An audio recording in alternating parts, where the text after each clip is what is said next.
Kurke. Kurke. Kurke. Kurke. Kurke. Kurke. So magandang umaga muli sa inyo lahat at welcome kayo sa panibagong vlog natin dito sa ating YouTube channel. So ngayon ay magpapakain muna tayo nitong ating mga alagang manok dito. Yan. Ito yung mga alaga nating manok dito. Meron tayong mga Texas. Tapos meron tayong mga Rhode Island Red. Mga cross na mga manok na cross natin sa Rhode Island Red, sa free-range chicken at native. Ayan yung mga, ito yung mga ilan natin mga native na manok. Ito naman yung nanay nila nakakross na. Tapos ito yung mga ano natin na mga manok. Cross na siya ng native at Rhode Island Red. Ito kailangan natin. Krukya. Dami.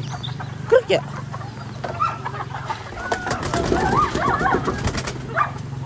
So itong mga manok natin dito ay nagsimula lang sa 3 piraso. Pero ngayon nga ay napaparami na natin sila. Siguro nasa around 40 heads na itong mga alaga natin manok dito. Yung iba ay may mga sisiw, andun pa yung iba nakatali lang yung mga inahin. So ito yung mga ilan sa mga inahin natin na pinagsimulan. Itong nakakulong, tapos yung nakatali doon na 2. So yun yung mga inahin natin na pinagsimulan. Tapos ngayon ay yan, tumadami na sila. Nakakatuwa lang din dahil kahit papaano ay napaparami natin yung mga alaga nating manok dito. So one time lang din nagkaroon tayo ng problema dito sa ating mga alagang manok dahil napeste sila, nagkaroon ng sakit, nagkaroon ng sipon, tapos nagkawahawa. Halos na wash out yung ating mga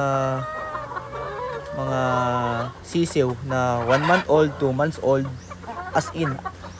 Pati yung mga alaga nating pabo nangamatay. So ngayon lang ulit tayo nakakabawi dito sa ating mga alagang manok. So yan, umuulan na.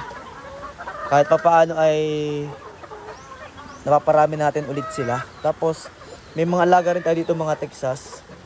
So ito ay bulik. Meron tayong yellow-legged hatch. Bulik ni... Ito yung... Ayan, ito rin, bulik din to. Itong ating inahin na to. Tapos ito ay bulik ni... Ano nga to? Sino nga breeder yun? Hindi man siya breeder. Ni Atong Ang yan. Yan ay bulik ni Atong Ang. Tapos meron tayo ditong isang rooster. Ito ay cross ng Magbalon at ng Agilasan. Yan. Cross siya. Yan. Yun yung mga alaga nating manok dito na inaalagaan. So, baguhan pa naman tayo sa pag-alaga ng mga Texas na manok dito sa mga ganitong klase ng manok. At titingnan natin kung maparami din natin itong mga alaga natin, mga Texas na manok. Pero yung mga napapansin ko lang dito sa ating mga Rhode Island Red, kapag krinos natin dito sa ating mga native na manok, humihina yung resistensya ng mga native nating mga manok. Dahil itong ating mga Rhode Island Red na ito, yan, ating mga Rhode Island Red, ay medyo maselan sila. Yung kanilang resistensya ay medyo mahina kung ikukumpara natin sa mga native na manok. Kaya gumagamit tayo dito ng mga vitamins tulad ditong BMP 100, Primoxil powder, Vitamin Pro, Sulfur QR. So yun yung mga ginagamit nating vitamins and antibiotic. Tapos pagdating naman sa pangingitlog, para mangitlog yung ating mga alagang manok, para maging fertile yung itlog nila, para maging maayos yung egg reproduction nila, ay gumagamit naman tayo ng Egg 1000 ng Battlecock. So yung ginagamit natin mga gamot dito ay more on gamot ng Parmavet at ng Battlecock. So yung Parmavet at saka yung Battlecock ay isang company lang naman yun. So yun nga yung tarpaulin natin, kung makikita nyo. So yan, Battlecock, ang Hiluan Backyard Farm. So hopefully this coming season breeding season ay maparami ulit natin itong ating mga alagang manok dito. Meron tayong mga ilang sisiw, tapos may nakatali din tayong sisiw doon sa tabing bahay. Sana mabuhay natin. Tapos ito nga yung nauna sa mga batch na mga sisiw natin. Ito, apat silang magkakapatid. Itong tatlo na to. Ang nangyari, namatay yung isa. Kaya naging tatlo na lang, apat sila magkakapatid. Ito, parang apat din sila. Itong dalawang magkapatid na yan. Para namatay din yung dalawa. Hindi man namatay, parang nanakaw, nawala. So, katapos natin bago ako magpatoka dito kanina, nakapagpatoka na rin si Papa. Ngayon, nalagyan na natin muna ng tubig ito kanilang inuman. Napakalaga na hindi mawalan ng tubig itong patokaan o painuman ng ating mga alagang manok dahil yun yung nakatulong sa kanila para sa kanilang paglaki. Nagiging ganito yung ating mga manok. O ba nanghihina sila? Para nanghihina lagi sila. Yan yung nagiging problema natin sa mga manok natin na kinocross natin sa Rhode Island Red. Hindi ko alam kung hindi ba talagang maganda i-cross ang Rhode Island Red sa mga native na manok. Kasi umihina talaga yung resistensya ng mga native na manok. So hopefully mabuhay natin itong mga... Yung tatay nga pala ng mga to ay nadedo. Nakapangain ng buto ng kakao. Tapos bumara sa kanyang lalamunan. Ayun. Bigla na lang natumba. Yun yung mga alaga natin manok dito. Masisigla naman sila.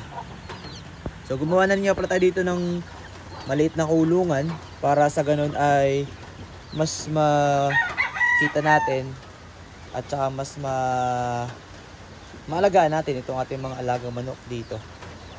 Ayun nga lang din, talagang napaka-importante sa pag-alaga ng manok ay yung patoka sa kanila. Ayun yung ating mga alagang manok, andun kasama yung ating tupa. Ayun ang talaga mahirap dito kapag umuulan. Yan, umuulan na ulit. Papatak na lang ang ulan. Maputik, sobrang putik talaga dito sa amin. Sobrang putik. Tapos dito rin nga pala yung ating aso na si Sander. Sander! Diyan ka lang, hindi ka lalabas. Yan, hindi pa natatapos yung kanyang kulungan. Pero malapit naman matapos. Konti na lang. So pagiging sa manok, hindi pa naman tayo ganun ka-expert talaga. Kumbaga ongoing pa rin tayo sa pag-aaral kung paano natin maparamit, maalagaan itong ating mga alagang manok. Sa pag-aalaga talaga ng mga livestock and poultry, hindi mo talaga maiwasan yung mortality. Kaya much better talaga na mag-aral ka pa rin, humingi ka pa rin ng mga payo sa mga expert, sa mga kaibigan mo na expert na o dalubhasa na pagdating sa ganitong larangan. Ganoon din nga sa pag-aalaga ng mga itong mga Texas natin na manok, baguhan pa naman tayo talaga. Wala pa tayo talagang masyadong ideya. Kumbaga tayo nagpapaturo lang din sa mga kaklase natin, sa mga kaibigan natin, kung paano ba yung tamang pag-aalaga ng mga Texas na manok. So ito yung ating yellow-legged hatch. So ang gusto ko kasing alagaan dito talaga ay more on bulik. Yung gusto kong paramihin dito sa ating farm. Yun muna yung gusto ko mag-stick muna sa dalawang linyada na bloodline. So itong bulik, tapos meron tayo ditong yellow-legged hatch na 3/4, 1/4, and ay 3/4 yellow-legged hatch at may 1/4 na yan na bulik. Kaya kumbaga may dugo pa rin siya na bulik. Yan. Tapos ito ay yan, bulik din to. 3/4, 1/4 din yung 3/4 na bulik, tapos 1/4 na yellow-legged hatch. Tapos ito yung ating inahin, ating hen na atong ang. So hindi ko lang alam kung ito, kasi binigyan lang din sa atin to ni Sir Romel Santos. Hindi ko alam kung anong linyada nito, pero ito ay galing kay Atong Ang. Tapos ito yung ating isang rooster. Yan ay cross ng Ronnie Magbalon na bulik at Agilahas. 50-50. Yung tatay ni pure sa pure, kaya pure na agilahas at saka pure na magbalon. Yan. So yan ang itsura ng ating mga alagang manok dito. Naka-cage sila.